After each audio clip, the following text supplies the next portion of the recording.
Hello, everyone. Thanks for joining me for another episode of the MI podcast. So today we are having an interesting topic here of D2C marketing specifically.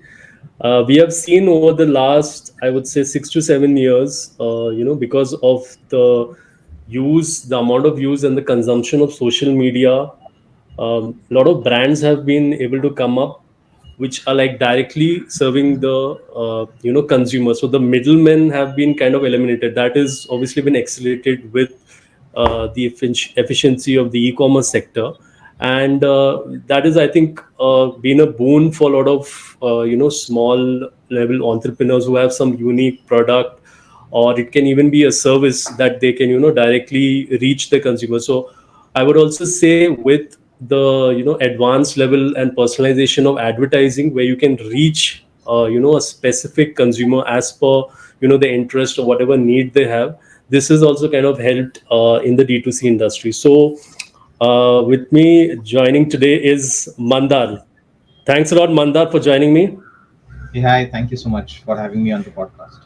That's right. So Mandar, where are you joining us from?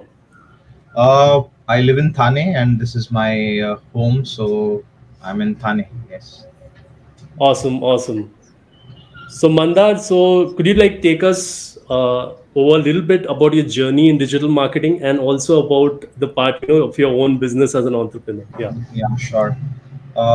So, in terms of my journey with digital, it all started, I think, in 2008. So, I had just graduated from my B school program at Texas A&M. And before that, I was obviously doing engineering and I was an software engineer at Infosys. But after B school, I mean, actually, while I was doing engineering, I wanted to get into advertising. I always wanted to be a copywriter, right? And nothing related to digital as such. Copywriting for traditional media, and that didn't happen. So after my MBA, I was in Boston. Uh, I was in Texas where I got an interview call from a advertising agency, Digitas in Boston, That's right.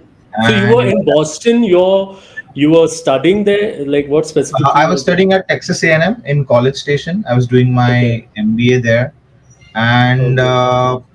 one of the career fairs actually, there was a booth from Digitas, and uh, I wanted to get into advertising.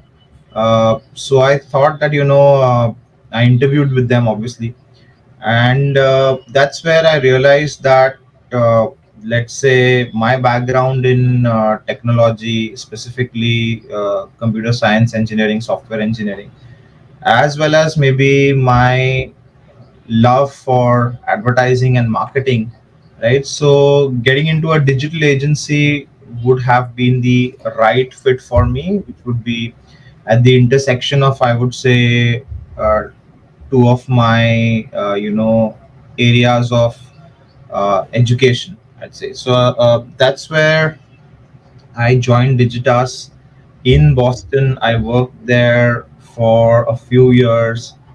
Then I came back to India in 2010. I worked for another agency called Reprise Media, which is part of the IPG group, from 2010 to 13, 14, I think.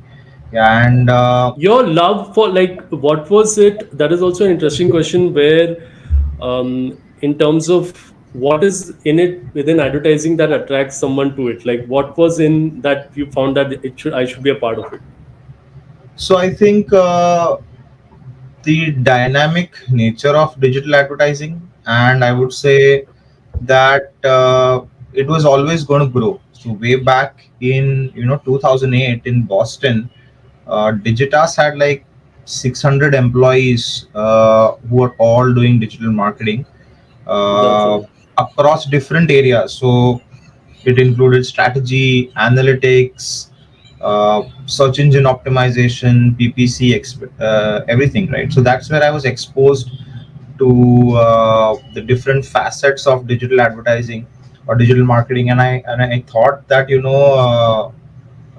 there is so much. to learn and so much to do.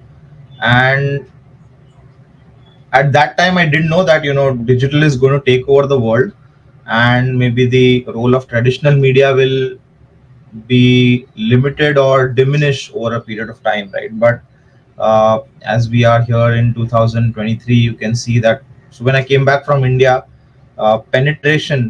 internet penetration was roughly at around 7 to 8% when I came back to India, and now Okay. I think there is huge penetration. I think the official numbers, I think, close to 40-50% penetration, as well as more than 800 million, 900 million mobile phone connections we have, right? So Hmm. uh, that's where I thought that uh, you know aligning my interests with a growing field and riding the wave basically would stand me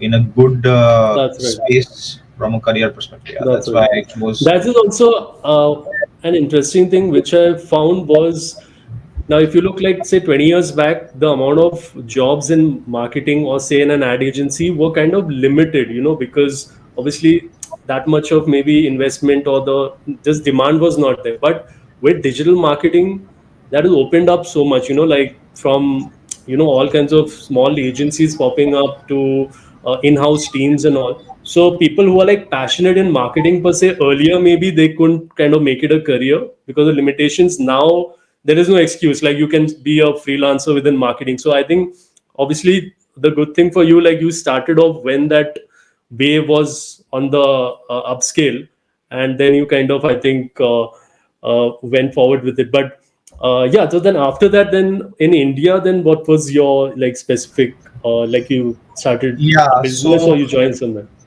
I joined as a client servicing director at Reprise Media.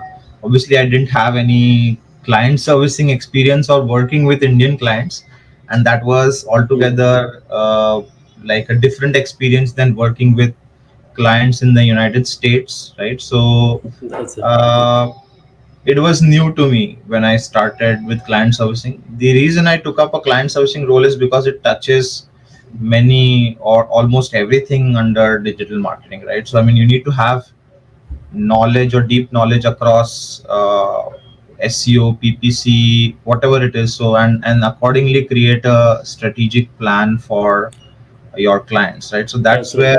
where Yes, yes. I And started. I like to tell the audience, like I had covered one particular episode on, the role of client servicing, where I felt like in terms of the learning is kind of maximum because you're kind of know what your agency is doing in the even intricate parts of it and the client goals if they are being achieved. So you are kind of on both ends of the spectrum. So that's where you get maximum learning. Exactly.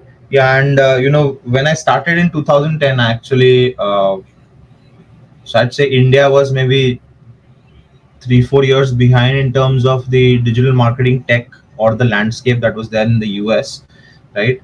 And there was obviously no one blogging, no one creating content back then in 2010. And I started writing a blog while I was working at Reprise Media. I had my own domain. Obviously it's not there right now, but I started writing blogs. I got a lot of uh, I'd say requests from international publications to write for them, to give my viewpoints of what digital is in India. So I wrote for a lot of international publications also. And back then I That's it. discovered, I did a research on LinkedIn actually, where I kind of figured out how many people have digital marketing in their profile in India versus the number of people who have marketing in their profile, right? Mhm. So, doing an advanced search on LinkedIn, I realized that in India back then, there were only 1.2% of people in the entire marketing landscape who are digital in their Mhm. job description or profile on LinkedIn. And in the UK at that time it was close to 8.5-9% who had that. In the US it was close to 14-15%, right? So in terms of these skills, they were like very few people had digital marketing skills. There were very few digital first agencies. I think back then there were, 7 8 digital marketing agencies in India, which were there: Interactive Avenues, Web Chutney. These are some of the two agencies that I can recollect that were, I would That's say, right. digital first agencies, right? And Mhm. so Around yeah. that time when you had started working, there were a lot of like new agencies, like definitely people like you who had studied, like say in the USA and had come here when they saw that model there, they brought it here because obviously the internet penetration was increasing. So that was kind of interesting, which I also kind of uh, around that time I also found that where the old agencies, like those have been for 30, 40 years, they were not that much into digital, right? They Yeah, exactly. still that's where the newer agencies were getting a lot of work from even bigger brands. Yeah, exactly. So I mean, as a part of the IPG network, we had Love Lintas, and we had a lot of traditional agencies, and they had maybe one or two people in their entire roster of, employees that understood on new digital. And that's where we came into the picture. They partnered with us at Reprise Media. For any client, they would reach out to us to create digital marketing plans, etc. We worked together, right? So you're right. I mean, so although it was called an integrated offering, it was more, traditional, less digital. And then once the agency partners started working together, it was marketed as an integrated offering, which included traditional That's right. media, digital marketing, and all those components. So yeah, so I think 2000, roughly around 2010-11 is when, large agencies or conglomerates in India started positioning themselves as an integrated marketing offering, and digital being like, the space which was at the forefront, right? So that's where Hmm. it all started, I think, in India. That's right. Your let's like little bit transition now, little bit further from that, like say 2011 onwards. Little bit about your journey, just a little bit more about the Yeah. company till the point then you had your own business and you're working on Yes, that. yes. So I remember back then the only digital marketing course that was there in India was at Mica. Uh, I don't think. I mean, there was a obviously advertising course, but digital was just like one subject. So one of my colleagues who was working with me at Reprise, she introduced me to her sister, who's a professor at IIT Bombay, and then we had one session on digital marketing for the MBA students there. They really liked it. I got good feedback, and then when that's when I was drafted in to actually create a full fledged course for Shailesh J Mehta School of Management at IIT Bombay, and I started teaching there. I mean, it took like 8 9 months for the course to be approved, being a government Mm. institute. But once it was approved, I started teaching there. It's been now 13 years since I'm teaching at Shailesh J Mehta School of Management. I think formally from an educational institute, this was the first, I would say, first ever full-fledged 3 credit course on digital marketing that I started at Shailesh J Mehta. And from then, obviously, we all know there are almost every other institute has a digital marketing course. There are lots of institutes that were launched, private institutes, not government, that have courses. So yeah, so the landscape has evolved from, I would say, uh, institutes not having formalized digital marketing training to a lot of private institutes, as well as coaches, online courses on Udemy, you name it, being full of specific courses for digital marketing. So that's how it's evolved. So I started teaching in 2011, and really enjoyed it uh, until I was there with Reprise Media, and I was also teaching this elective course. I was there till 2014. That's where I realized that,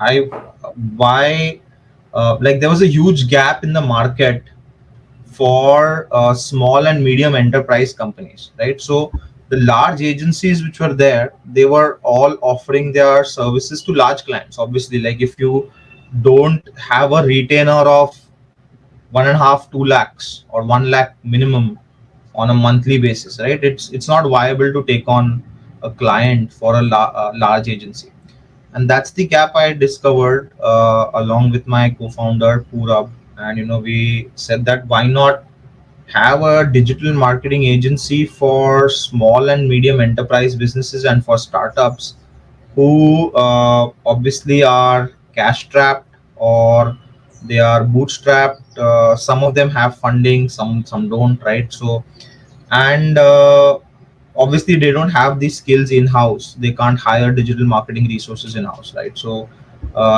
why not position ourselves as an agency that works for startups and small businesses? And that's where I came up with the name Briefcase. Brief is what we get from clients, and case or case study is what we make out of those briefs, right? So basically proven strategies to actually take the brief and convert it into a case study. So Briefcase was formed in 2014, right? And yeah, so I mean, I worked with Briefcase along with my co-founder for 5 6 years before actually COVID hit. So in that those 5 6 years, I was solely working on Briefcase.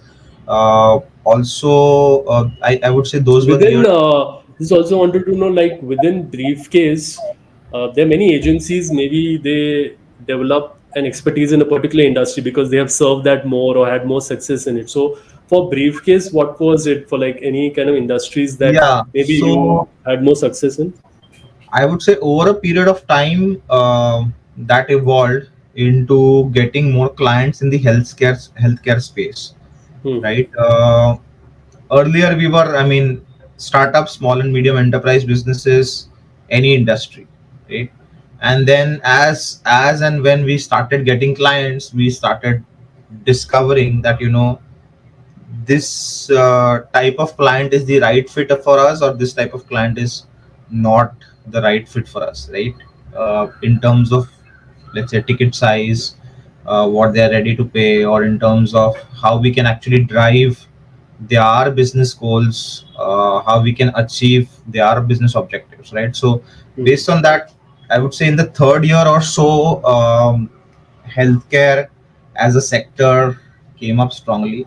And when I was at Reprise Media, I worked with a lot of financial services clients also. So that was, I would say, the second industry. A lot of fintech startups, again, India being the hotbed of fintech innovation, right? So a lot of fintech startups, and being in Mumbai, being in the financial capital, right? So finance was the second, I would say, sector that we Hmm. focused on. So healthcare and finance, uh, I'd say, were our focus areas.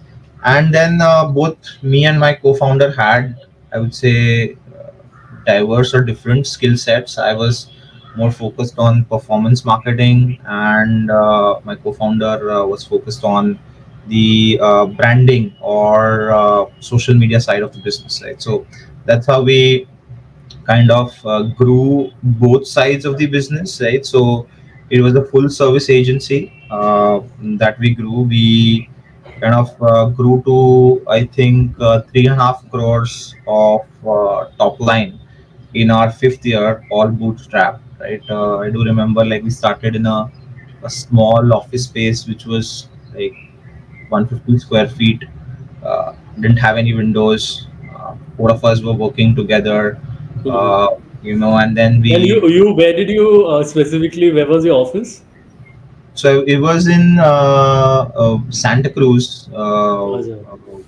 in a commercial complex, right? And so I'll tell you, like, so I was obviously teaching at IIT Bombay, and I had access to their incubation center for Hmm. startups, right? So that's where actually I got access to my first client at IIT Bombay, right? They were a security service provider called Vigilant.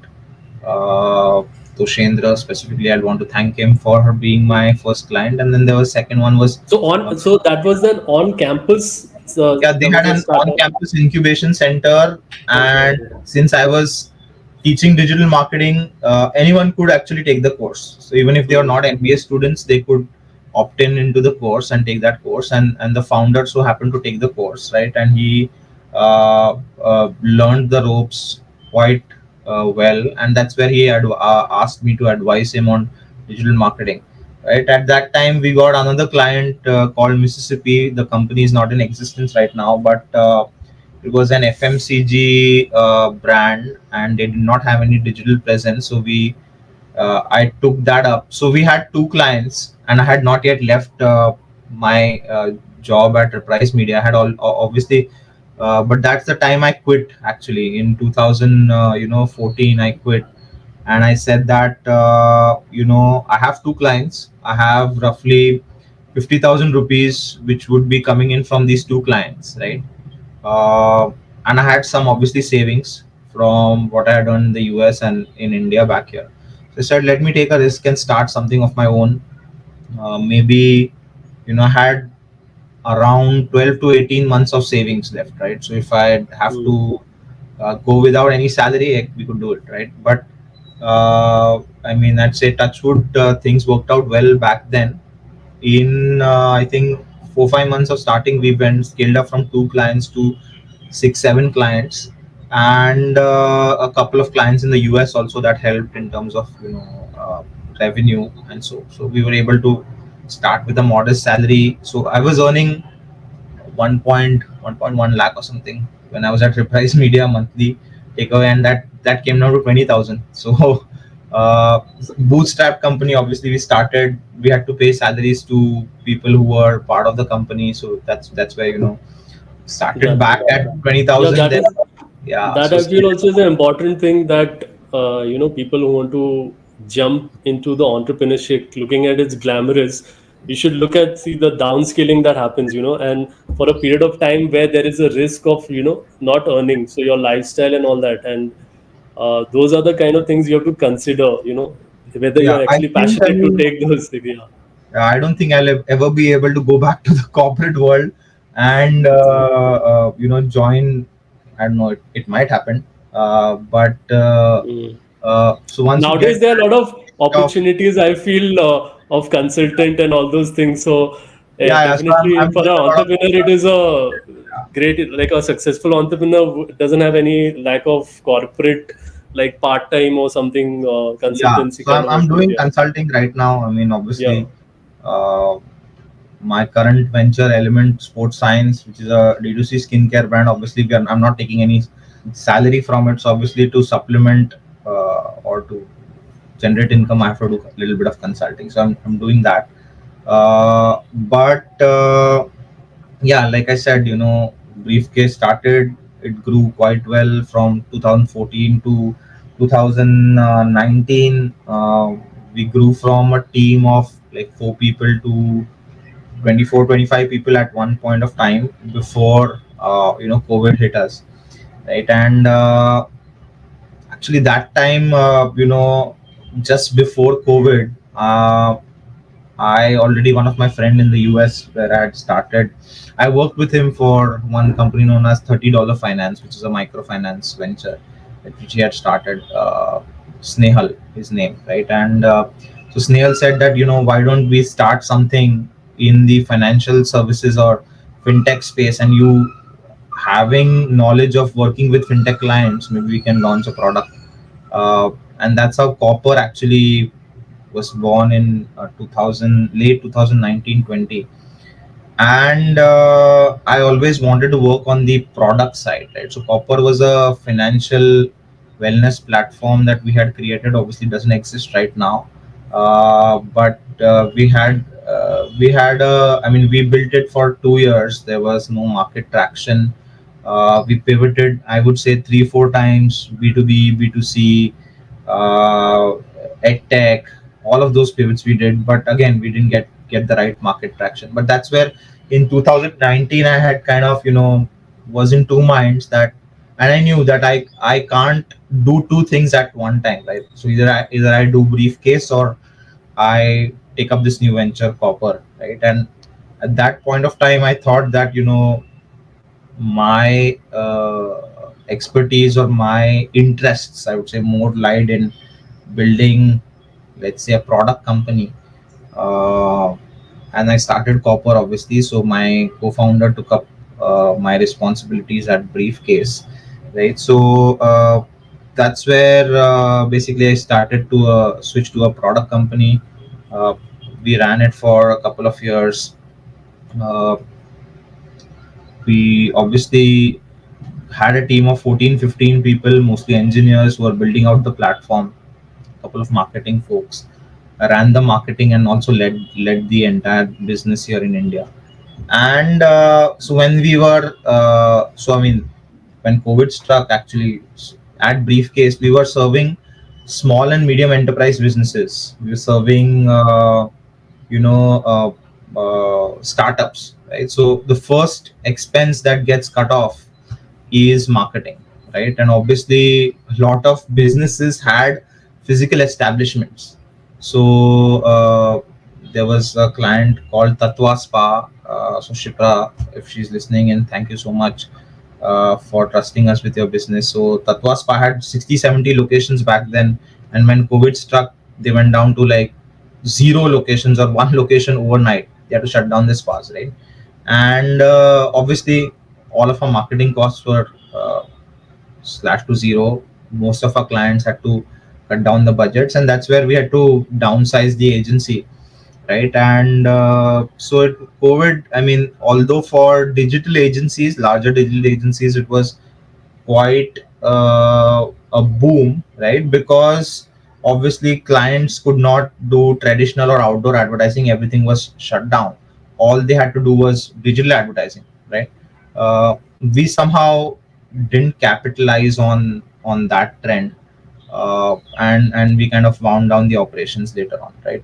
But I'd say before that, worked on a lot of e-commerce clients, including Pure Sense, which is a Marico company started by Rishabh Mariwala.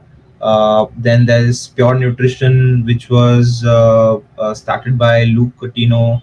Goki, right? Apparently, I'm selling our products currently on Goki also. So Pure, so I had a lot of e-commerce experience also, as an agency perspective, creating performance, running, executing performance marketing campaigns back then in 2018, 19, right? So yeah, then copper happened, and that too wound down, and a lack of product market fit, and that's where we started with Element Life. Now it's Element Sports Science, but Element Life back in 2021 October or so, we kind of came up with the idea, and that's where we started. We actually launched in 2022 February, right? So yeah, that's been the journey so far. So I've always been a digital marketing, performance marketing guy, and although I'm not active in terms of a lot of content creation, I was quite active. I had Hmm. recorded close to 98 podcast episodes. You won't find them anywhere because they have been taken down. So, but yeah, I had That's all. 98 podcast episodes on digital marketing, and more than 100 Hmm. blogs I had written So like back then. that's because I think at that time you're like one of the initial people who had started. Obviously now it's Yeah, come like a yeah, yeah. channel kind of thing where you're discussing about your expertise within digital marketing. Yes, You I should mean, write about it and there video was like content. no one, absolutely no one doing any podcast on digital marketing in India Hmm. back then. I mean, this is not Yeah. that far. It's like 2017. There was absolutely no one doing a podcast on digital marketing, and back then, I mean, I didn't enjoy doing video, so I said at least audio. And I did have some guest interviews I did on video, which went on my YouTube channel, but mostly it was audio. So I put it up on my website. I translated it into a blog. I put it up on Briefcase's website. Got a lot of traction from clients, right? So clients who wanted to work with us primarily because they used to subscribe to our newsletter, and every week I had automated the entire process where I publish the Mhm. podcast automatically. Gets sent out to everyone on the newsletter list, right? And then people who used to work with us or maybe had just subscribed to our newsletter started reaching out to us, right? So we got a lot of inbound because of the content that I had created back then. So yeah, so that's I think my That's right. content creation journey has taken a backseat in these past say 4 5 years, right? Simply because I've been focusing on either building the product or the companies, and not not had time to focus on content That's right. creation. So, that's Your where we are. element Yeah. for element science, like how did that come about in terms of like you were not maybe part of cricket or something that how did this thing come Yeah, in great. place? Yeah. How did you So know? again, I think network is net worth, right? So obviously, one of my co-founders at Element Sports Science, Amol Sonavne, he was my client at Briefcase. So he used to work at a non-profit called Give India, right, where he was leading the digital marketing initiative, right? And so he was my client. I had a good rapport relationship with him back then also as his agency. And the second co-founder, Ajay DeMello, both of us worked together at Digitas in Boston 2008 till 2010, right? I came back in 2010. Ajay came back 1 year later from Boston. uh, both of us kind of traversed the same path. We worked with agencies here in India, and then Ajay also started his own tech company. I started my own agency. So and we've been working across multiple projects ever since. Like, so I've known Ajay since 2008. I've known Amol since I think 2015, right? As and we had a good, I would say, professional relationship as well as a good rapport. And in 2000, 21 towards October, we actually Amol reached out saying that he wants to start a sports rental business, right? And sports equipment rental. So we came together, all three of us. We met at a coffee shop, and we said, okay, let's discuss the ideas, because I was in that space where I was kind of winding down copper, and I had nothing to look forward to in terms of I'd probably take up some consulting offers from US clients, but nothing of my own, right? So that's where we kind of brainstormed about starting a sports equipment rental company. Discovered that it's quite a resource and intensive, capital intensive business with a lot of chances of returns, etc. And Amol had this idea back then, he wanted, so he plays actively in the domestic cricket circuit, and for Division C, D, played at Kanga League also. So I mean, he came up with the idea of why don't we launch like So sunscreens he for, was a like cricketer per se, like yeah, say at the what local Mumbai level. He used to play cricket along with obviously okay, his job. So he used to play cricket actively. He also does right okay. now. So all three of us play sports actively.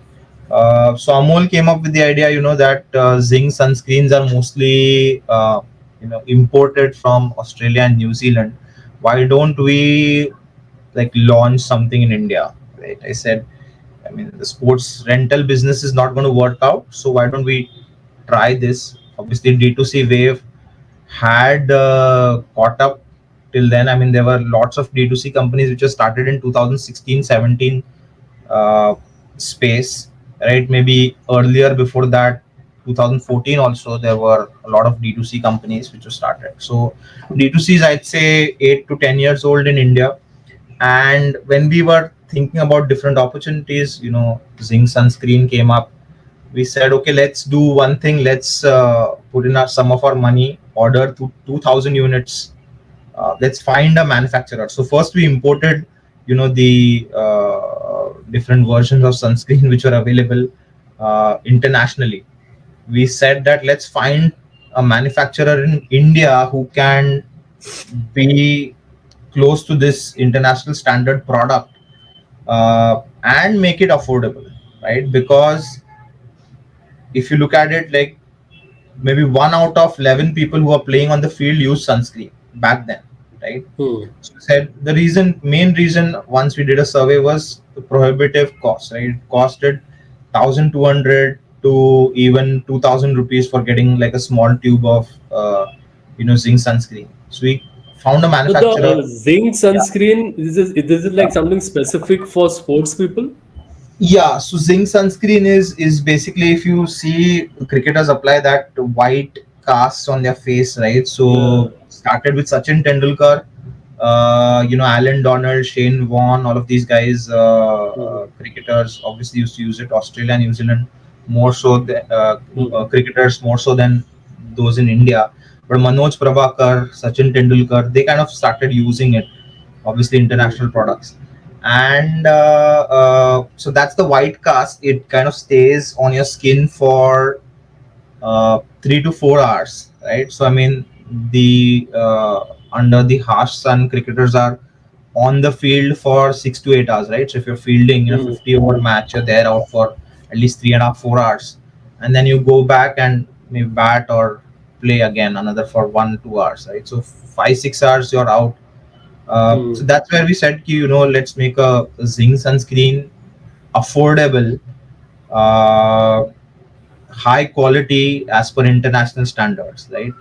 And I came up with the name Element, um, and just launched elementlife.com on WordPress by myself. We got procured the 2,000 units. We listed it on Amazon. I mean, this was new to me, right? Till 2022. That's where I started dabbling in e-commerce, and started. Okay, so I knew how to create websites. I have done that right from 7th standard, but never done any marketplace marketing, Amazon ads, Hmm. Flipkart, anything. So we listed on Amazon on 5th February, and to our surprise, we got 3 sales, right? So first day we got like, okay, 3 people have bought our product without any ratings or reviews on Amazon. I mean, this is like great, right? I mean, and before Amazon, when I launched our website, we did a soft launch on December end during Christmas, 2021, and I sent it out to. Obviously, we didn't have the product in our hand, so I sent it out to like 50 friends, out of which 50 maybe more friends in our circle, out of which we got like pre-booked a revenue of close to 28,000 rupees. We didn't have the product in hand, which came to us like in late Jan. So we had everyone waiting for a month. Then we shipped out That's the right. products to our friends and That's family. one good thing that happens, that you get a positive feedback somewhere key on the some like at least a luck or a universe is on our side, that okay, we are in the right positive direction now, नहीं, we can kind मतलब of take it further. अच्छा ही बोलेंगे. दोस्त या हाँ भाई, friends and family वो अच्छा ही बोलेंगे वो. that's अभी right. हाँ, मतलब कोई अच्छे दोस्त रहते हैं जो बुरा बोलते हैं, वो अच्छे दोस्त रहते हैं, Hmm. क्योंकि That's right. they give critical feedback, right? कि Yes, this yes. has to be improved, this is not good on the product, the branding is like sucks or whatever. So obviously you need to have those friends and advisors on a business side, and we are lucky Hmm. to have them who gave us initial feedback, right? I'll call these pity sales, but yeah, we got 25,000 worth of pity sales in January. We launched on Amazon. We got first sales on 3 days, right? And then I said, okay, now how do I accelerate these sales? And I need to sell 2,000 units, which are Hmm. kept at my friend's.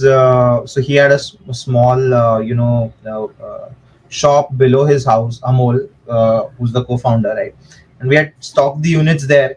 Said, okay, we khali karne hai, right? We have to sell these off somehow. Hmm. Uh, so I said, let's do Amazon ads. तो तब जाके मैंने खुद से Amazon ads का course किया Feb में ही. 2 3 दिन में कोर्स खत्म किया, खुद पढ़ लिया, Amazon ads स्टार्ट किए. Amazon ads से अच्छा return on invest add spends आने लगे, right? So somewhere around February end we launched Flipkart. Flipkart was not doing that well back then. But yeah, I mean, we launched in February. By April end or May, we were able to sell out those 2,000 plus unit, 3,000 units or something we had ordered, right? And we said कि you know ये तो अच्छा चल रहा है, right? Like marketing is our forte. All I mean, so Hmm. Amul and my expertise, and we have to just find the right manufacturers, get a That's right. product, keep on improving the product, keep on improving on the branding and And design, and sell obviously, it. when those units were sold off, you were like, "Ki, yeah, there is a good amount of demand for it, and there Yeah, is no serious competitor per se, also. So we kind of have cashed in on this, and maybe now we can optimize this." I would say that's the number one advice for D2C marketing companies is choosing the right product, right? So I Hmm. mean, obviously we could have done a regular sunscreen and we would have competed with a plethora of D2C brands out there who are doing sunscreens along with Lotus and Neutrogena and all these big guys which have, like, I would say, a 200 300 crore market just for selling sunscreen products, right? So Hmm. so I think one is when you're starting as D2C, try to pick out products which are niche, uh, as opposed to mass products. Obviously, chances of, I mean, an entrepreneur, I would say, is very risk averse. In specifically in my case, I am very cautious in terms of not taking too many risks and not wanting to fail. Right. Obviously, at this stage of my life, I don't want to fail. So we were very cautious कि right product choose करना है. तो ये zinc sunscreen हमको दिखी कि दो तीन लोग ही इंडिया में सेल कर रहे हैं और बाकी सब अमेजोन पे जो सेल कर रहे हैं, whoever is selling it, they are like international brands who are listed in India for zinc sunscreens. Nobody was also talking about zinc sunscreens for cricketers. They were just saying zinc sunscreens, white zinc sunscreen, right? She said, Hmm. let's take this positioning, let's just focus on cricket. There are like 60 lakh or more people who play cricket, right, in India, right from the Hmm. domestic level, state level, Ranji, India, A, B, Hmm. international level, right? 60 lakh people play But cricket. 60 lakh is they are playing amateur and everyone, Amateur, right? all levels of Okay. cricket. So like if you go to Crick Heroes, Yeah. they have something 40 lakh people who have registered on Crick Heroes. So if you're Hmm. registered on Crick Heroes, you're registered because you're playing a match somewhere. Either it's tennis Okay. cricket or it's leather ball cricket, right? But Hmm. you're playing a match and you're recording your score on Crick Heroes, right? So and Hmm. that's what we said. कि, 40 lakh लोग तो खेल रहे हैं. Hmm. So, but again, tennis cricketers are not using sunscreen. They are playing like short matches, 5-10 overs Hmm. matches, right? But leather ball cricketers are using sunscreen. Hmm. Just that it's not affordable. So let's make it affordable. That's where Hmm. we launched. We got good traction on Amazon, Flipkart. I think in the first 2 months, which was February, March, financial year 21-22, we close to 1 lakh sales on Amazon Hmm. and Flipkart. Hmm. And And last like a year, unit costing was how much for that? so unit sales would be, unit cost would be, I mean, so we had one more thing we did. Interesting thing we did was everyone was offering 100 gram or a 50, Hmm. 75 gram sunscreen. We came up with a 25 gram, 50 gram, right? Hmm. uh, a 25 gram tube will last you for like 1 month, 1.5 month if you're playing almost every day, right? So it will last you for Hmm. like at least 20-30 matches, cricket matches. So Hmm. वो 25 ग्राम का tube जो था, that was, I would say, MRP at $400, Hmm. and 50 grams was, so for 350 $400 was the starting MRP. And Hmm. on the 50 grams of the 800 MRP. Hmm. But it was way, I would say, one third of the cost of and available products in the market. So That's it. affordable. We got good reviews on Amazon, Flipkart when we started, right? So we got good reviews. That's where we said, we'll double down on like zinc sunscreens. Maybe let's launch a version which is uh, for the Indian skin, right? So I mean, Hmm. we are little dark skin, brown, maybe tone and the white sunscreen kind of stands out, right? So you can't Hmm. wear it. But brown sunscreen is something which we launched, right? Which got a lot of acceptance. It's got good reviews. This we launched in July last year, right? Yeah. Hmm. So yeah, we came up with white sunscreen, brown zinc sunscreen, and that's where we started. So I think that's been the journey. We That's kind of right. somewhere in July, why just create products for cricket, right? Why don't we look at different sports and identify the skincare needs of different sports professionals? Okay, so we said, okay, what's the other segment that's out there? So there is swimming, which is a big segment. There is running. A lot of people do running. Badminton is the second most played sport in India, right after cricket. There is badminton. There is tennis, right? So the sports culture is evolving, I would say, in India, and a lot of people are, especially after COVID, wanting to lead very healthy lifestyle, right? Making health their priority. So sports is always on the rise, whether it's watching sports or actively playing sports, right?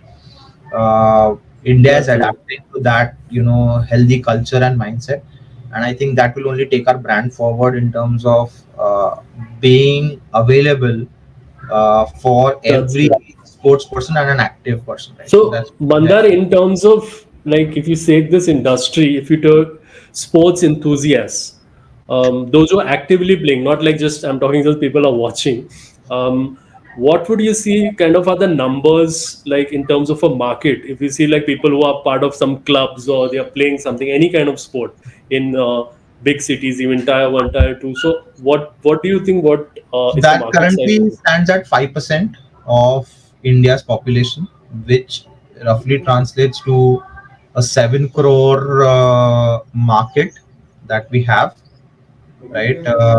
So 7 crore is the, I would say, number of people, I would say, in India that lead a healthy or an active lifestyle, and that's our market. Awesome. So, Mandar, let's start. We'll try to cover a bit of, the D2C marketing bit, specifically technicalities of that. So, the firstly, in terms of an approach, what do you feel is the difference if, compared to B2C marketing and D2C marketing? So between B2C and D2C, I'd say D2C has many moving parts as compared to B2C marketing, right? So B2C marketing, you're marketing through your website because you're marketing either services, consulting, or products, or your courses, right? Or trying to build a personal brand. Whereas on D2C marketing, you are marketing through your website, you are marketing on multiple channels: Amazon, Flipkart, you're marketing on Meesho, you're marketing on GeoMart. So based on, depending on your brand, there are so many channels. So I think, first is understanding the nuances of different facets of marketing. That's the different, I would say, difference between D2C and B2C. D2C is, there are so many aspects of D2C marketing. Second, it's just beyond marketing. It's like it involves product, it involves manufacturing, supply chain, everything, right? There are, I mean, marketing at different touch points, right? So while doing the package design also, that is marketing, right? That is branding, marketing, right? While shipping out the products, what let's say note that you can send out to customer to get repeat purchases or loyalty, that is marketing, right? So marketing has multiple touch points in the D2C That's space. right. In B2C, I think like some things are maybe not so much in your hand. D2C, everything is in like in B2C where you have a shop, the experiences with the salesperson there, the distributors Yes. and all. Now D2C, I feel a good thing for emerging like entrepreneurs is that you have a lot of things which are under your control, and because it's like direct to the consumer. Kind of philosophically aligns with my beliefs that you should do things which are in your control, right? That's And right. things which are not in our control, we should not fret about it. So I think D2C gives complete control to the entrepreneur or marketer, as you said, right? So yeah. That's right. So, Mandar, in terms of obviously marketing, you're looking at the first thing is targeting. So, how do you kind of like go about that process, and also challenges in that come along with that? So, in terms of targeting, obviously, over a period of time, it has evolved. But Facebook and Google are still, I would say, the top two platforms. Facebook now, Meta, is, I would say, at the forefront of D2C marketing. So, in terms of common challenges that I see is Facebook and Google ads are both getting competitive, right? So the Hmm. CPC prices are going up, right? Second is you need to constantly update your ads. You need to have come up with new content ideas. There is a lot more so video, right? And obviously Hmm. producing good video content takes a lot of time. So there is a lot of time and effort involved in creating ads specifically for Meta. Constant experimentation and optimization is required to kind of understand the algorithm changes that are happening across all these platforms, whether it is Meta, LinkedIn, Google Ads, etc. So keeping abreast with these algorithm changes and accordingly constant experimentation and optimization. That's right. That's still the Because challenge. D2C is social first. So, in terms of if you don't build your expertise within social media, how it works, how do you get Yeah. So it's maximum I reach? would say interest versus intent. Google is more intent, Hmm. and Meta is more interest, right? So for D2C, interest is what is working, but at the same time, it is challenging, right? Because again, running Facebook ads is not a piece of cake. I mean, you would know that you had you worked in this space, so yeah. That's right. That's Yes, yes. Little bit more into the channels, if we can discuss. Now, we obviously know there, if you are in this space, like you're selling a product, majorly it'll be on Amazon, Flipkart, and the other big e-commerce. But are there any other kind of channels emerging, or are there any kind of other strategies where you can like kind of directly reach the TG? So I'd say, uh, I mean, omni-channel is the way forward, right? So you can't just say that I'm going to focus all my energies on one channel and try to grow that channel. You Hmm. have to be present across multiple channels. So I'd roughly bucket a D2C brand into three channels that where they need to be present. One is obviously their own website, have a highly optimized conversion optimized website. Second is the marketplaces, which for us number one has been Amazon, then Flipkart, uh, now Geomart, and then pick your niche. So like if you're in the health, like we are in the health fitness skincare space, so for us collaborations or partnerships with uh, someone like a Goki, let's say a Step Set Go app, which has millions of users, Hmm. or yeah. So I mean all of that kind of or GrowFitter, which is again a health and fitness tracking app. So all of these partnerships make sense for us. So I'd Hmm. say obviously Amazon, Flipkart first choice.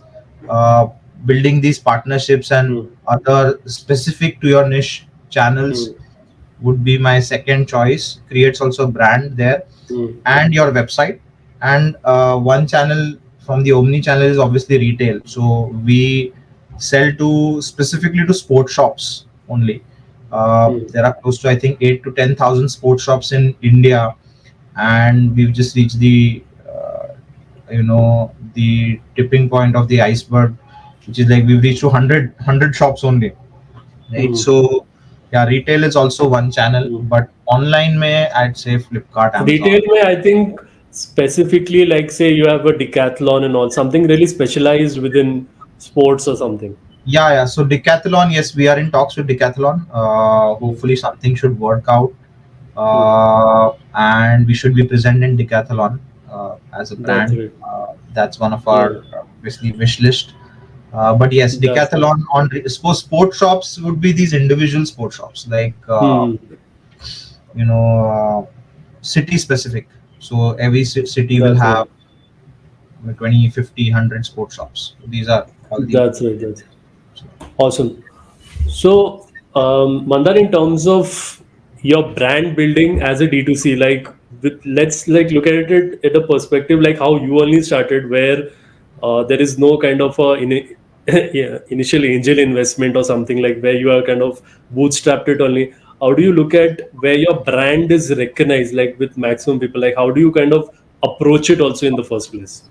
Yeah, so I mean, I have always been a performance marketing guy since I started in digital marketing, and I have been quite averse actually on spending on brand, and I've realized that I've been wrong all the way. That I'd say brand awareness is equal to conversions, or brand awareness is equal to getting higher sales, right? So Hmm. obviously my expertise is on performance more, but lately I've started focusing on brand building.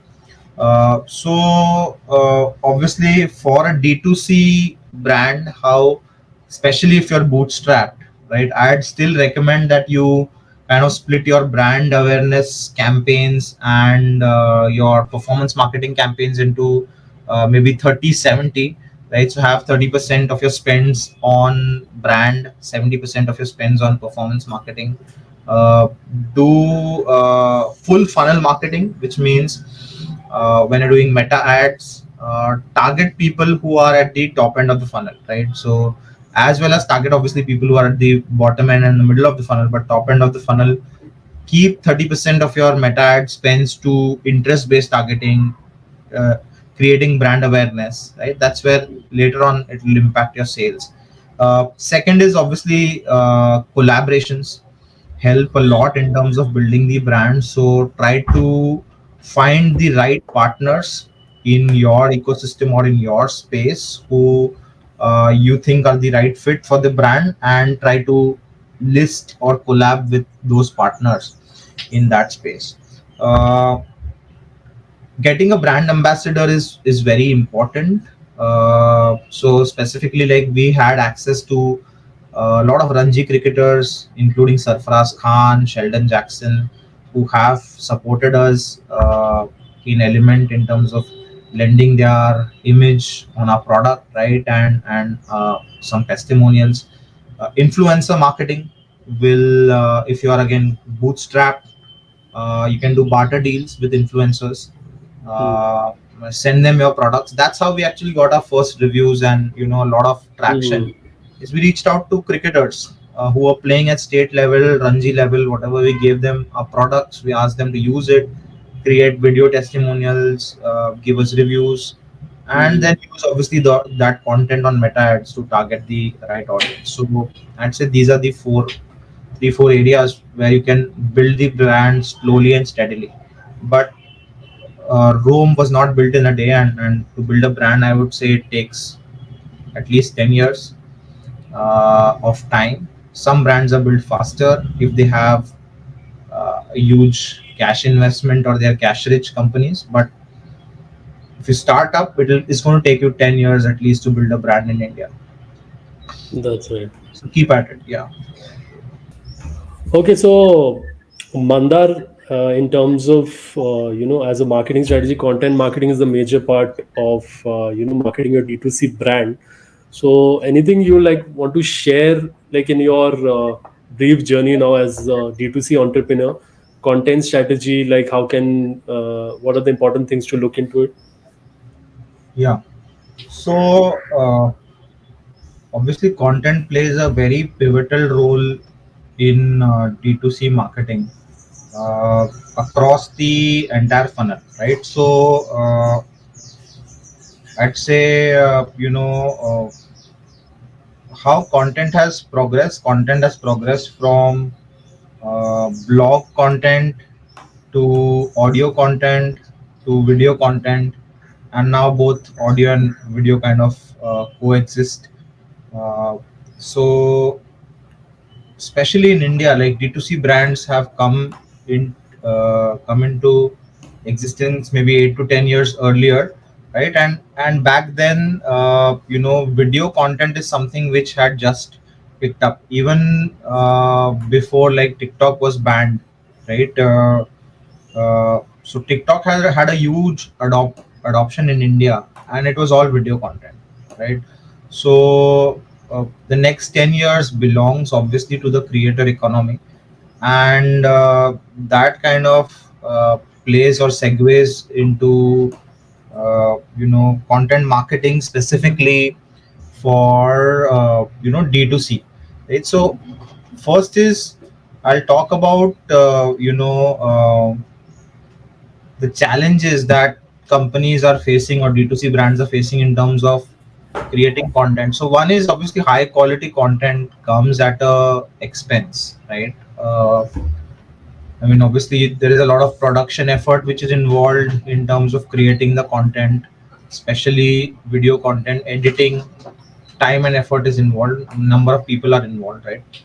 Second is the dilemma of quality versus quantity, right? So does a D2C brand need quality content, which means let's say a brand commercial or professionally shot reels on Instagram versus let's say something which is shot on your phone, done very quickly and put out, right? So what I'd say is, one is there are four things that you need to think of when it comes to effective content creation. One is whether you want to do it in-house versus hiring, right? A content marketing or a production house or an agency, right? My I always focus towards the in-house side, right? So we want to develop an in-house team, and two good examples I'll give is, I mean, Sleepy Owl. I really like their content. I think most of it is done in-house, and there is Jimmy's Cocktails. I think they have an in-house studio or someone who's doing it. But these two companies are doing really good content on social media. Second is, in terms of generating effective content, is crowdsourcing it from influencers, right? So whether they are mega, micro, I mean, whatever level of influencers, all of these influencers have been creating video content on Instagram, TikTok, etc. So they have the expertise, they have the basic editing skills. Most of these platforms That's on right. tool also provide basic editing, We'll right? So cover that in the next question, I think, yeah.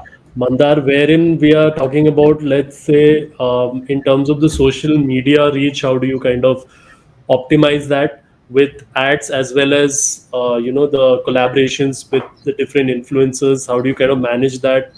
How do you design your campaigns with them? So, a little bit about that, if you can elaborate. So how we can, I mean, I'd say obviously first is procuring the content, right? So without having content from influencers, you cannot amplify your social media reach, right? So one short way of amplifying your social media reach is obviously using influencer marketing, getting them to post the content on their profiles, tagging us, right? That will help us to increase our reach of our content, right? Second is uh, you know is consistency in terms of creating content, right? So there should be a proper cadence.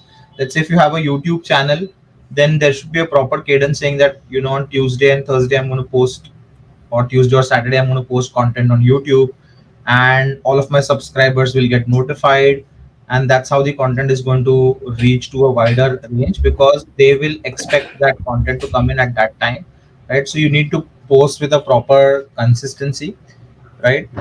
Third thing in terms of increasing reach is, I'd say it's not an and or an or, it's an and, which means be present across all the social media platforms, and even be experimenting on newer platforms that launch. So, for example, let's say on Threads, which was launched recently by Meta. So, create a profile and explore and Mhm. see how you'll get higher reach there, right? So, Look at the newer platforms, because I think so going be forward, the present on all. Yeah. Then, platforms which are coming up, they are obviously being more granular. Like they'll be of a specific group of people, or a kind yeah, of a like small Indian led community of social media enthusiasts. Yeah. platforms. या Indian led social media platforms है, मोज है, चिंगारी है, ये सब obviously they are competing with the big guys and they're finding it difficult to compete. But let's say in tier 2, tier 3 towns, if your audience is there, right, platforms such as Moj, which have a lot of vernacular content, then Hmm. your content should go on those platforms, right? So again, Hmm. depends on the audience, but be open to explore different platforms which are available and create content across different platforms, right? So that is thing.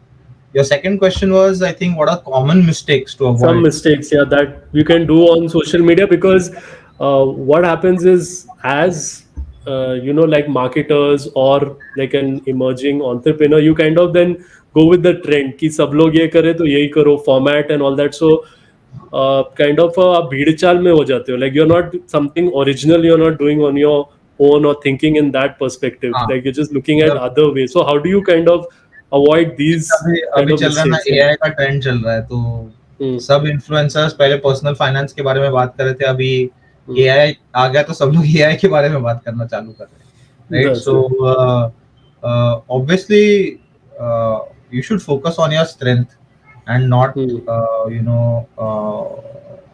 like, I'd say, stay in your lane rather than focusing doing something. So if social media is not your forte, Hmm. then you find the right partner to do social media for you, right? So that is some of the common mistakes, is that, let's say, in small teams, in D2C companies, founders try to do it themselves. They might not have the best way of doing social media, right? So let's say founders who are 35, 40, right? uh, uh, I don't think I'm like best suited to do social media. I'd rather give that work to Hmm. someone who's a 22-year-old, 21-year-old, right? That's Who it. is lives, breathes Hmm. social media, right? So first That's is right. common mistake is Yeah. social media. Maybe, but I don't think it age related. It'll be more is how the person uses it, right? And उसका किस तरह से expertise या community building है, that I So would feel expertise within. एक है, but I'd say, the younger audience uh, will learn far faster and better, Hmm. and create content more effectively Hmm. on social media. So obviously tap into those, get a Yeah. lot of interns to work for you, right? Second, I said, in terms of common mistakes, is trying to do it in house versus outsource. If you don't have Hmm. expertise, outsource it. If you don't have the capital, because it's capital intensive, right, social media content creation, then hire Yes. Yes. interns to get the content done, right? Second, I would say common mistake is lack of consistency in terms of whether it's following the brand guidelines, the font usage, color tones, etc. Right? So I mean, social media is a brand building channel or a community building channel, and that happens over a period of time. So if you're not consistent in terms of uh, your brand, it will speak 10 different things to 10 different people, right? So that's That's right. second thing is, final thing in terms of common mistakes is, uh, people just don't start. Like, I mean, they feel that every piece of content should be of high quality content, and that's not what the expectation of your audience is. They are Hmm. actually looking for relevant content as opposed to high quality content or high production value content. So I'd say go for, I mean, if you have the bandwidth, go for quantity, learn from that, and then go for quality content in whatever That's form right. is working for you. So these This are the is a very important point you've made, which I've noticed that somewhere or the other, like even the startup entrepreneurs, they would be so much within that कि हाँ ये post में ये quality, like they'll take the quality that they maintain, say in the manufacturing and other things, into social media, where I feel, and you don't have any say reach also at that point of time. So you cannot get stuck in that, oh we'll make these perfect 3 4 posts or whatever, put too much time into those, and Uh, then you're not getting, like, I feel somewhere or the other you have to play a quality game, I'm sorry, a quantity game, and then you like look at, because you learn so many things. If you're just stuck yeah, in that thing wherein एक की चीज मुझे बहुत अच्छी, पहली बात तो आपका इतना एक्सपर्टीज ही नहीं, बिकॉज आपने इतने बनाए ही नहीं है, right, in terms of correct. Content और the So, wage so distributed, man, या yeah, correct. You're absolutely right. But वही so I mean, what I'll say is, uh, अगर पैसे है तो अच्छा क्वालिटी प्रोडक्शन वैल्यू में इन्वेस्ट करो. अगर पैसे नहीं, if you don't have the budget, try to get as much as content as out as possible, and let the market tell you what's working, what's not working, and then that's focus. right. We cannot, you cannot sit by being a consumer of lot and think you're an expert in that, right? Yeah, That even the biggest content creators are not. They are like learning new things. You're seeing different kind of formats, different ways yeah, how the videos are made, different kind of editing and all. So it's just on the job, I think, kind of have a plan in place where a certain amount of posts have to go, in terms of, it's all pre-planned in terms of, what is the format and all, and try to kind of just execute at a level at a time, and then learn from that, and then you will also get smarter, not only the marketing person but the entrepreneur as well. exactly. Yes. Awesome. So, Mandar, in terms of like as an entrepreneur, when you see your particular dashboard, right, where ये sale हुआ है, इतने units का इतना, say profitability हुआ, like what are the specific things you look at a metric when you're starting off, where you have to pay kind of close attention to that, and then work on it accordingly.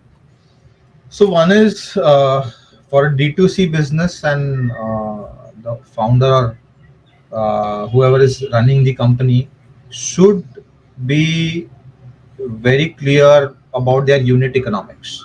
Right? So they should know at what rate they are selling it. Obviously, they have to pay GST. What is their manufacturing cost? What are their transportation costs? What are the costs of acquiring customers?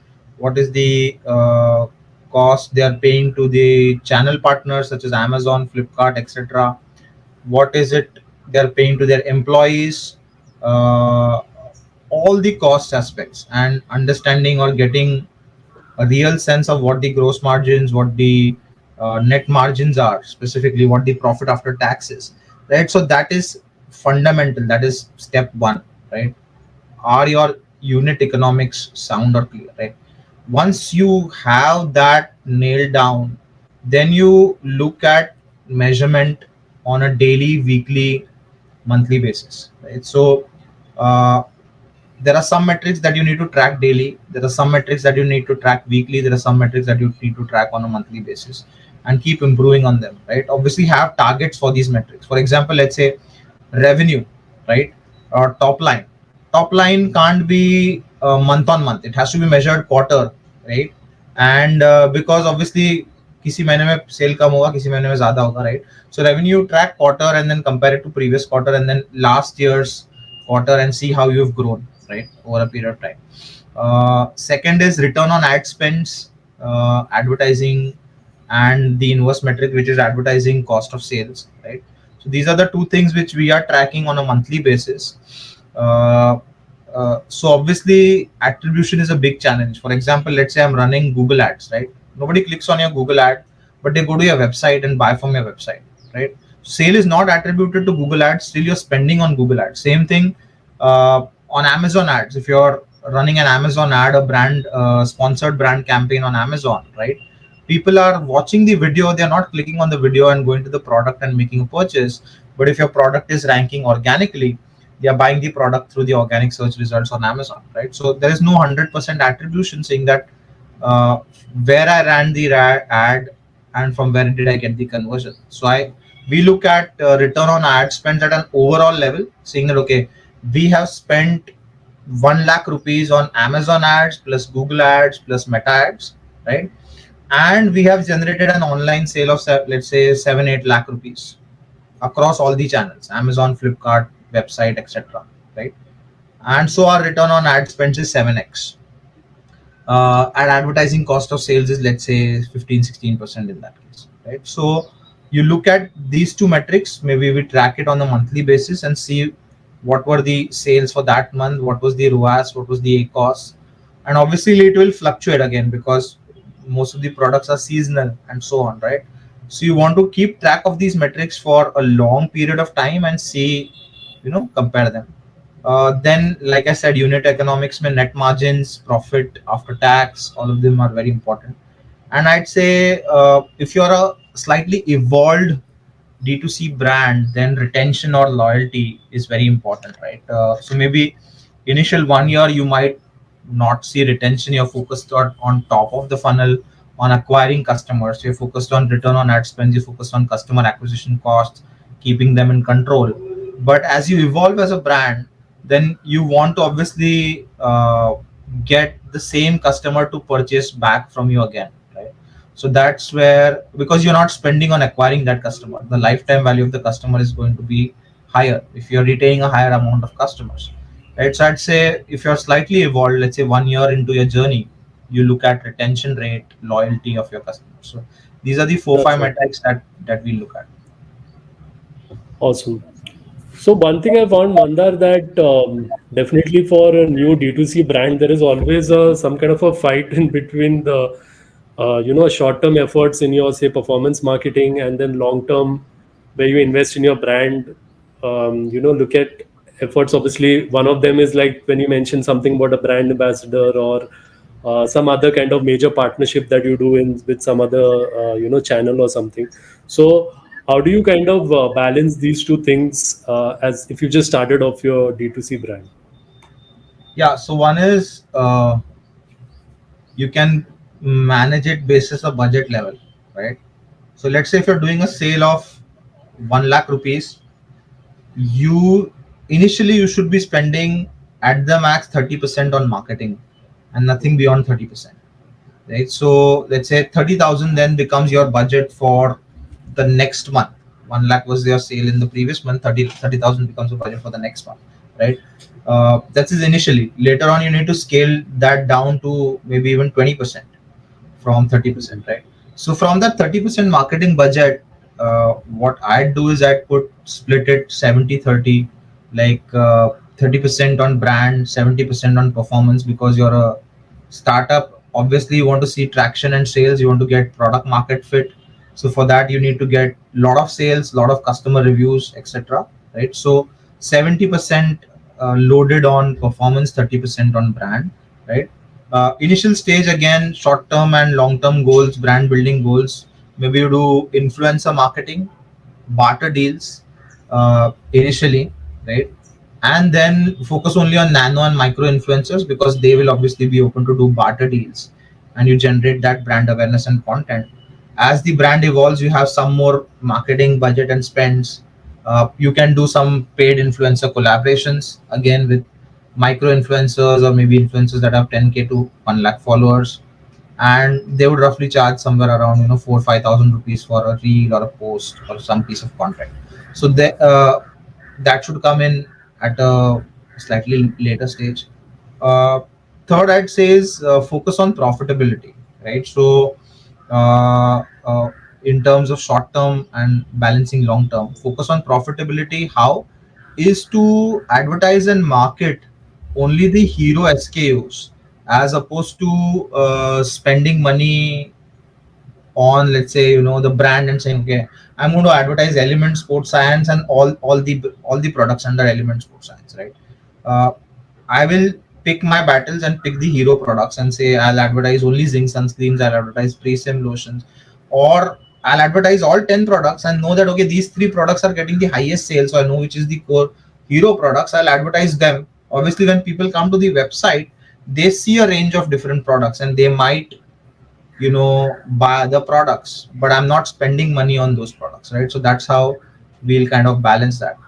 uh, then obviously, uh, an intelligent thing to do would be maybe not focus on your website first, in terms of short term, long term brand building, and focus on Amazon and Flipkart and getting those channels right, right? Because they have everything else in place. They have fulfillment by Flipkart, they have fulfillment by Amazon, right? So they take care of your logistics. Yes, you're paying them 25-30% of whatever you're selling at, right? But still, uh, uh, that becomes a good customer experience, right? Customers getting the product on time, they're getting everything on time. So make sure you do FBA, FFA right from the outset, in terms of your brand building, because it will create a good customer experience, and good customer experience translates to branding, right?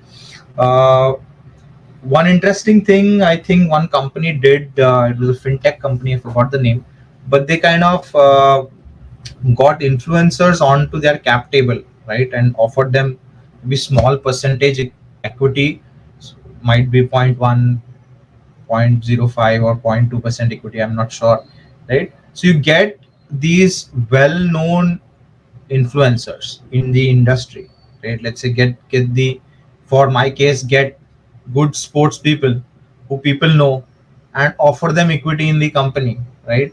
Maybe reserve a pool of 3 to 5% or maybe 3% equity for the influencers, right? Offer them equity and obviously get some deliverables from them against that equity, right? So which means they'll create content, they'll create videos for you, they'll put up a story every quarter, every month, and so on. So define those deliverables, make sure you are building a long term association with the influencers, so that upfront you're not paying them because you're giving them equity, and in return you're getting some content or some brand promotion from them, right? So that's how that balance, right? So one is splitting the ad That's right. spend, equity, collabs and partnerships, influencer marketing. These will be the ways I'd That's right. balance.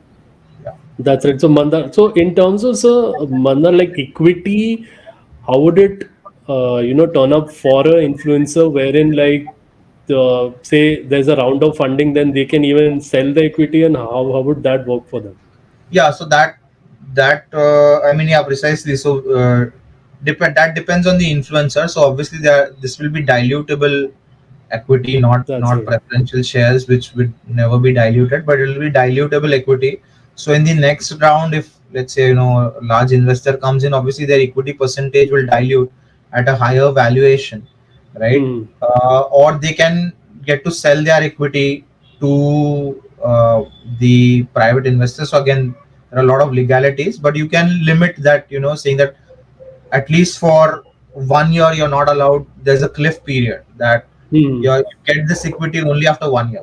So first be That's right. associated with us, there's a proper agreement for 1 year. After 1 year you get the equity, then Hmm. that let's say 50% of the equity, rest of the equity you get after maybe 1 more year. So every quarter after the first year you get That's right. 25% or 12.5%. Yes, yes, yes. Right? So then they are associated with you for a long time, maybe even That's right. Yeah, so that's important thing here is that you have to define it properly so that yeah, it you has to don't be end up, defined right at the outset and upfront. yeah, Like what's the taking agreement? all these things into consideration, like you have to, because something like that could happen where Yeah, they would, yeah, okay, no and issues. they have to be the right fit also, right? I mean, if you're Yeah, offering equity, you can't offer it to any influencer. It has to be the right fit for your brand, that's right. and they should not be having conflicting, conflicts, like brand conflicts. So yeah. That's right. That's right. Awesome. So, lastly, Mandar, like I would like to know from you. You obviously you have worked, like you had mentioned, in marketing also, a lot of D2C brand. Now you have your own brand. Based on your experience now, some learnings or something that you have, a few points where that would be like good for someone just starting off in that. So one is, don't spread too thin across multiple channels. So maybe pick your battles wisely. So start with maybe Amazon and Flipkart only. Don't do like 10 marketplaces all at the same time. And maybe a website second, right? Second thing I would say is, uh, like companies who fail don't or fail to stay lean. So you need to stay lean at least in the first 1 to 2 years, 1 year at Mm. least, That right? means, let's just Raise say that. indirectly, you're saying the entrepreneurs, they have to do a lot of their own work. So be Yeah, ready for that. you have Yeah. to. I mean, you have to get your hands dirty. Basically, like Yeah. I did not know how to run Amazon ads, so I did the certification. I did Yeah. Amazon ads by myself.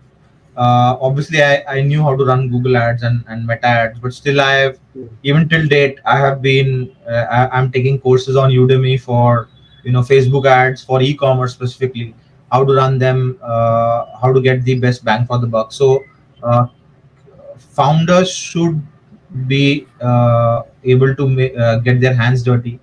Founders should have complementary skill sets and roles, right? So if again, common mistakes is there are overlapping roles of founders right at the start of the journey. So everybody's focusing on the same thing, or maybe uh, uh, companies spread too thin, right? So have defined roles for the founders initially, right? Once you have some funding, hire the right people. So I think common mistakes that most D2C entrepreneurs or entrepreneurs do in common is that they, if they're doing everything themselves, they continue to do everything themselves. They never get someone who Mm. can take up their slack or do some of the work which they have Yeah. been doing, right? So at the right Yeah. moment, you need Like to. delegation is not happening properly and Yeah. too much of micromanagement. Yeah, so for us also, I mean, we when we used to pack the products ourselves, etc.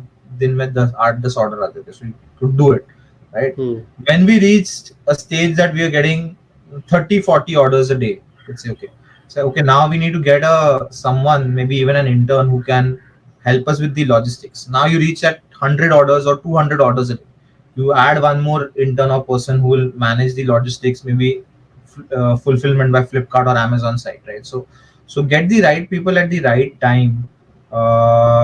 Maybe now what we've done is we have got to a scale of 15 to 20 lakhs monthly revenue, right? So we can get a agency on board who's specialized on Amazon ads.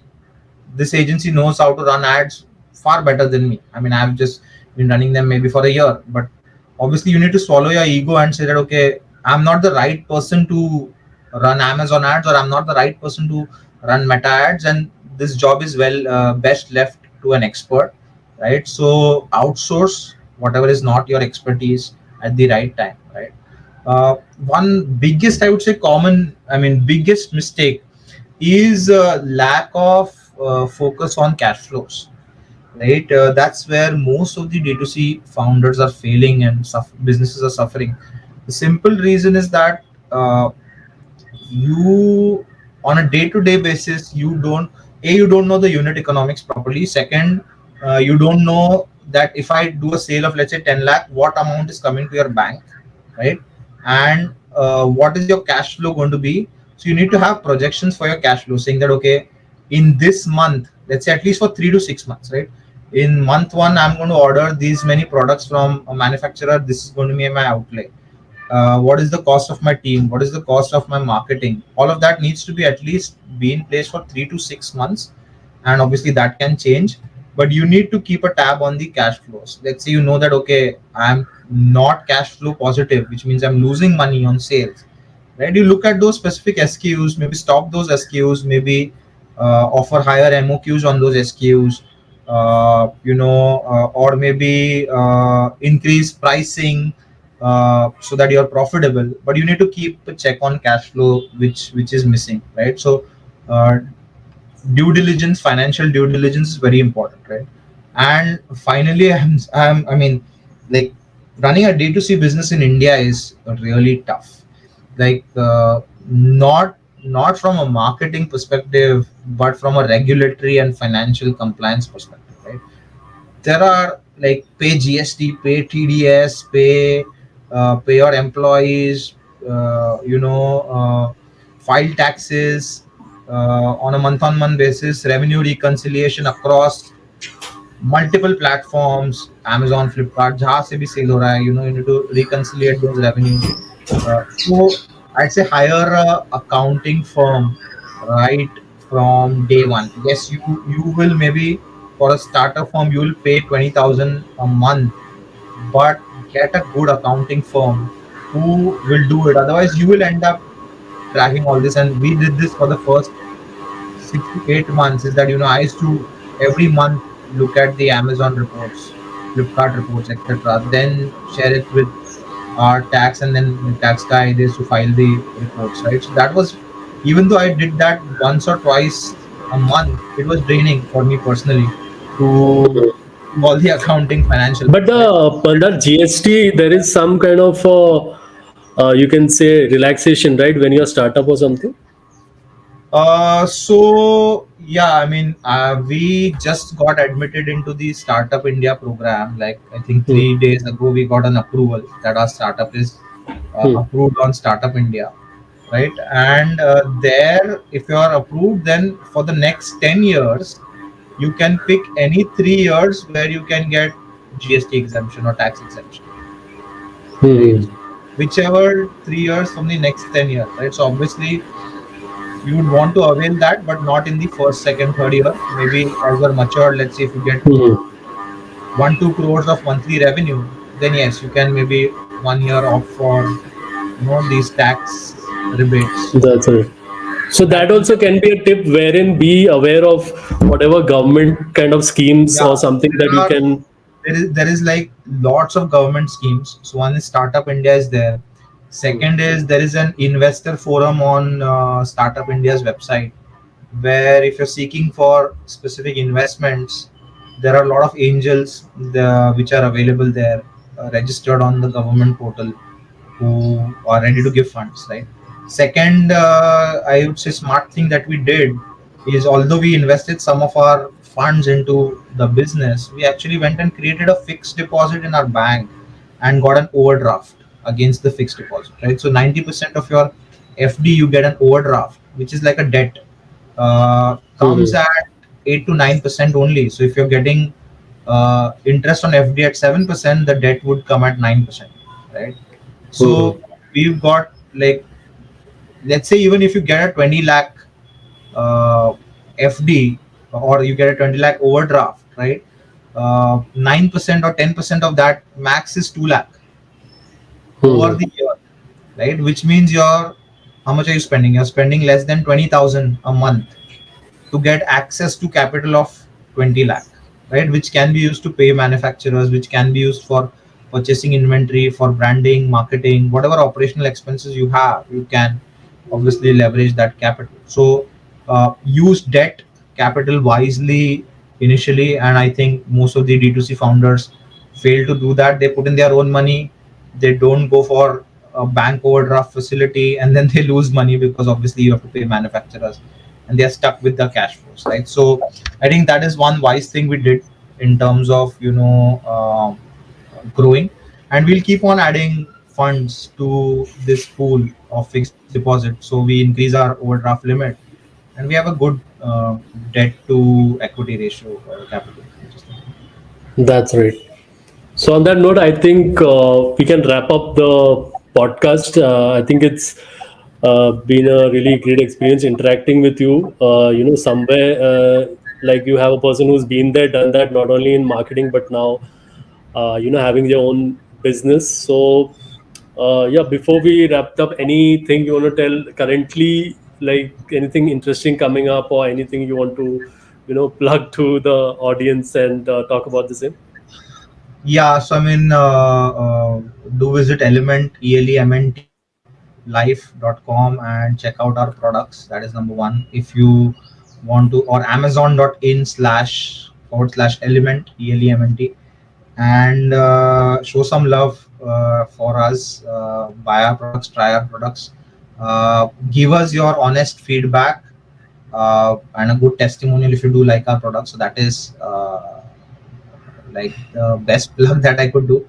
And maybe second, from an entrepreneurship perspective, I would say, there are 5 things that make a successful business. One is the right product, the right sales funnel, right? The right traffic channels. These three are there with most of the companies. The two things that are missing is one is grit or determination. So stay focused and be in the game, right? Get have your skin in the game, right?